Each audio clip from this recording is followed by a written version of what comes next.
ये लोग आज हम पढ़ेंगे चैप्टर नंबर 2 सॉल्यूशंस के सारे फार्मूलाज एक वीडियो में। तो स्टार्ट करते हैं।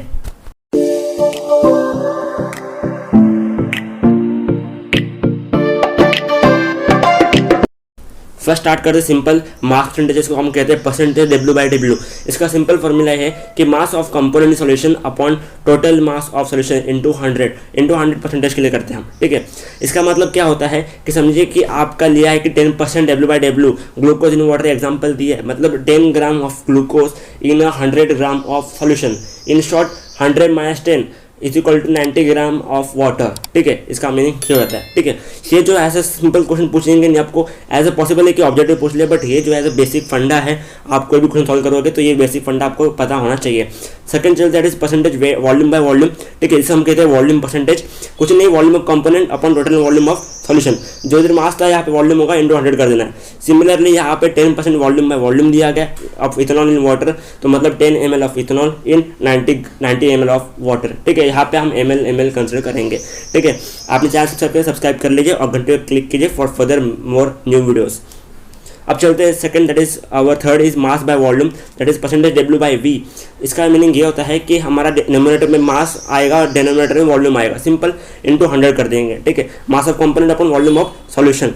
ठीक है, तो ये जो है मेडिसिन के अंदर ऐसा हम जब उसको एक्सप्लेन करते हैं मेडिसिन के अंदर, तो हम उसको यूनिट ये यूज़ करते हैं या फार्मेसी उसमें हम यूज़ करते हैं। ठीक है, बात करते हैं पीपीएम का, जो बहुत इंपॉर्टेंट है और बहुत लोगों को बहुत कंफ्यूज लगता है। बहुत सिंपल फॉर्मूला है पार्ट्स पर मिलियन का, that is number of parts of a component upon total number of parts into 10⁶। समझिए आप ग्राम में कंसिडर कर रहे हो पार्ट्स को, तो डिनोमीटर और एनोमीटर दोनों ग्राम्स में होना चाहिए। KG consider KG denominator nanometre में होना चाहिए, जिससे जो है दोनों कट जाएंगे। ठीक है, ऐसे बात करते हैं मोल फ्रैक्शन का, जो इंपॉर्टेंट है और जो है ये बेसिक फंडा हम बहुत चैप्टर में यूज़ करते हैं। सिमिलरली इसका जो है इसका सिंपल रिप्रेजेंटेशन है, जिससे हम एक्स से कहते हैं। आप ए का बोल लो तो ए आएगा नीचे, और बी का बोलो तो बी आएगा। ठीक है, तो number of moles of A upon total number of moles. ठीक है, तो अभी एन ए आएगा, क्योंकि एन जो होता है मोल्स होता है, तो N A upon N A plus N B जितने उसमें होंगे। बाइनरी के लिए 2 होते हैं, तो उसमें N A plus X A plus X B is equal to 1 होगा। ठीक है, एक्स जो है mole fraction of A plus mole fraction of B is equal to 1 for binary solution, क्योंकि इसमें क्या 2 कंपोनेंट होते हैं, एक सॉलिड और सॉल्वेंट। ठीक है, तो ये रहा। ठीक है, ये था। अब चलते हैं हमारे नेक्स्ट पे, that is our molarity. Molarity बहुत सिंपल कॉन्सेप्ट हमने एलएम में पढ़ा है। ठीक है, बट बहुत लोग कंफ्यूज होते हैं। बहुत सिंपल है, कुछ नहीं है। मोलैरिटी को कैपिटल एम से रिप्रेजेंट करते हैं। ठीक है, इसका सिंपल फॉर्मूला है कि moles of a solute upon volume of a solution in litres. ठीक है, that is N upon V, जिसे हम कहते हैं।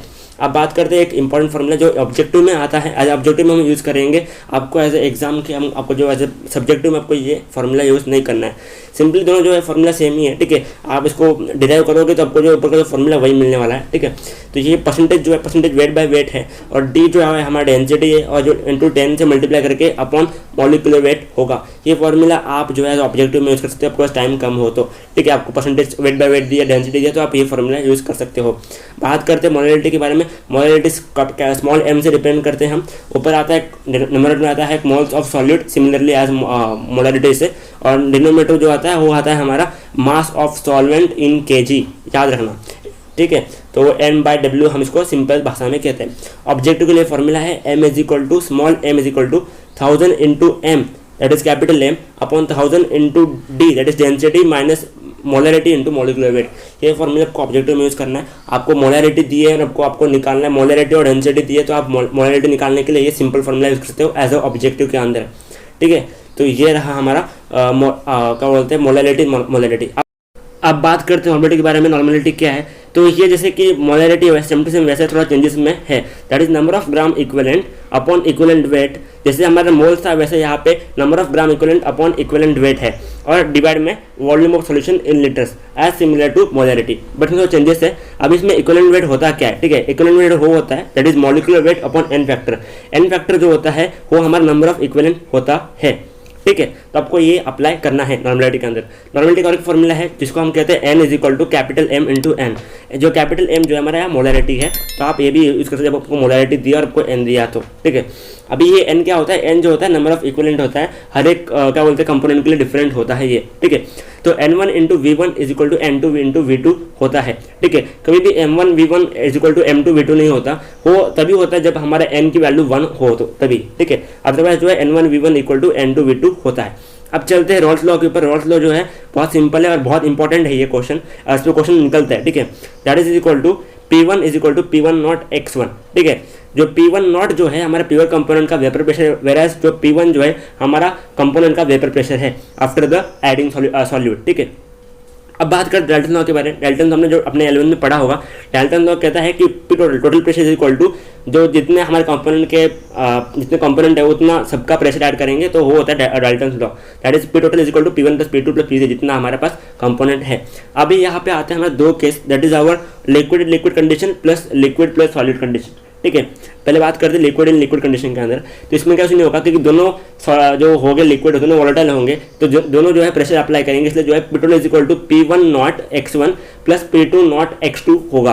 तो जिससे हमको जो है ऐसा इक्वेशन मिलेगा P1 not plus P2 not minus P1 not x2। ये जो है हमें सॉल्व करने के बाद आगे सिंपल करके मिलता है। अदरवाइज आप जो मैंने बताया आपको P1 naught x1 plus P2 naught x2 आप भी अप्लाई कर सकते हो।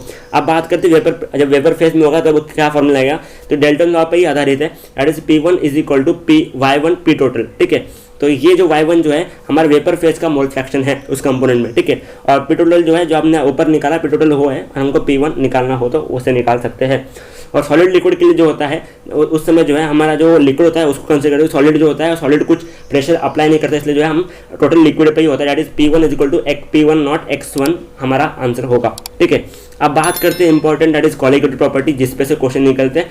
तो first is RLVP related levelling vapour pressure, ठीक है। इसका सिंपल फॉर्मूला है that is delta P upon P1 naught is equal to P1 naught minus P1 upon P1 naught, that is equal to x2। x2 जो है हमारा यहाँ पर बोल दो तो 2 जो है हमारा सॉलिड है और 1 जो है हमारा सॉल्वेंट है। तो हमारा जो RLVP होता है that is our relative levelling vapour pressure होता है वो प्रोपोर्शनल होता है या इक्वल होता है, इन शॉर्ट बोलूँ मैं, वो होता है हमारे मोल फ्रैक्शन ऑफ सॉल्यूट से, ठीक है। जो P1 नॉट है प्योर कंपोनेंट का वेपर प्रेशर और P1 जो है हमारा कंपोनेंट का वेपर प्रेशर है। अब बात करते हैं एलिवेशन बॉइलिंग पॉइंट। एलिवेशन और फ्रीजिंग में दोनों सेम ही है, ठीक है, सिमिलर इक्वेशन में सिर्फ जो क्या फ़र्क क्या है उसमें KB आता है एलिवेशन के अंदर बॉइलिंग पॉइंट के अंदर और हमारा KF आता है, बट इसमें थोड़ा फर्क भी है। डेल्टा TB जो होता है डेल्टा TB होता है TB माइनस TB नॉट, वेराज जो हमारा TF होता है जो हमारा डेल्टा TF होता है that is TF not minus TF, क्योंकि TF नॉट जो होता है बड़ा होता है TF से, ठीक है। अब बात करते हैं हमारे KB के बारे में। KB का एक फॉर्मूला है जो मैंने कभी यूज़ नहीं किया रियल लाइफ में, बट NCERT में दिया है तो आप इसको याद कर सकते हो, ऐसा क्या पता ऑब्जेक्टिव में आ सकता है, अदरवाइज मैंने इसमें यूज़ नहीं किया। जो यहाँ पे बोल दूँ मैं, डेल्टा H जो है हमारा एंथैल्पी है, ठीक है, वेपराइजेशन के लिए change in enthalpy of vaporisation हमारा ये है, ठीक है, बट मैंने कभी एग्जाम में यूज़ नहीं किया। डिप्रेशन इन फ्रीजिंग पॉइंट बात करें तो delta TF is equal to KFM होता है। KFM जो होता है हमारा कांस्टेंट होता है, फ्रीजिंग कांस्टेंट होता है। और KF कैसे निकालते हैं, तो ये KF के लिए अलग से फॉर्मूला दिए है। अब बहुत बार क्वेश्चन आ सकता है बट मेरे कभी 12th में क्वेश्चन नहीं आया, नहीं मैंने पढ़ा है, ठीक है। तो आप इसको आप पढ़ सकते हो एज अ क्या बोलते हैं बैकअप के लिए, ठीक है। बात करते हैं ऑस्मोटिक प्रेशर के बारे में। ऑस्मोटिक प्रेशर कुछ नहीं होता है, pi is equal to CRT होता है, जो C होता है हमारे कंसंट्रेशन होता है, कंसंट्रेशन मतलब मोलरिटी इन शॉर्ट, ठीक है। मोलरिटी क्या होती है N/V होती है, तो इधर हमने N/V लिखा है, pi is equal to N/V into RT, ठीक है। थोड़ा आगे पीछे होगा क्योंकि मैं इसको जो है वॉइस ओवर दे रहा हूँ, ठीक है। तो ये हमारे कॉलिगेटिव प्रॉपर्टी थे। अब बात करते हैं वेंटो फैक्टर बने जाती है एब्नॉर्मल मोलर मास, ठीक है। तो हमारा सब में जो होगा जो RHS है उसमें जो हमको I आगे मल्टीप्लाई कर देना है, ठीक है। तो वही है सिंपल। और जो हमारा I जो है वो वेंटो फैक्टर कहते हैं, ठीक है। वो कैसे निकालते तो देखते हैं यहाँ पे। तो सब में जो आपने कॉलिगेटिव प्रॉपर्टी पढ़े 4-5 वो जो है हमको उसमें आगे I लगा देना है। I होता है observed colligative property upon calculated colligative property और नॉर्मल मॉलिक्यूलर वेट अपन एब्नॉर्मल मॉलिक्यूलर वेट। इसका आपको जानना है तो आप देख सकते हो, मैंने डीप में एक्सप्लेन किया अराउंड जो लास्ट लेक्चर है इसका अराउंड से चैप्टर नंबर 2 सॉल्यूशंस का, उसमें मैंने डीप में एक्सप्लेन किया है ये आई कैसे निकलता है, वैल्यूज़ कैसे निकलती है। अब बात करते हैं कि हम एब्नॉर्मल मोलर मास कैसे निकालते हैं वीक कैलकुलेट के लिए। तो हमारे पास 2 टाइप के होते हैं, एक होता है एसोसिएशन, एक होता है डिसोसिएशन। ये डिपेंड करता है क्वेश्चन कैसा दिया है, ठीक है। तो एसोसिएशन मतलब एसोसिएट हो रहा है तो हम ये अप्लाई करेंगे फर्स्ट वाला, और डिसोसिएट हो रहा है तो सेकंड फॉर्मूला जो है अप्लाई करेंगे। तो x is equal to alpha, जिसको हम अल्फा भी कहते हैं x भी कहते हैं। इसके अंदर जो होती है आपको याद रखना है कि i की वैल्यू जो होती है वो लेस देन 1 होती है। तो x या alpha is equal to n into 1 minus i upon n minus 1 होता है।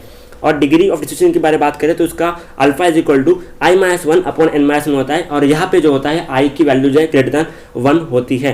और आपको उस पर डीप में जानना है क्योंकि इसका जो इंपॉर्टेंट फॉर्मूला है और ये इंपॉर्टेंट कॉन्सेप्ट है, तो आप देख सकते हो last video of my solution chapter, तो वहाँ आपको मिल जाएगा। तो यही था वीडियो, चैनल को सब्सक्राइब कीजिए और घंटी को क्लिक कीजिए और प्लस वीडियो को लाइक कीजिए कि यूट्यूब पर चले कि हम यहाँ पे कुछ वीडियो बना रहे हैं तो वो लोग को रिकमेंड करें। Till then bye bye and thank you.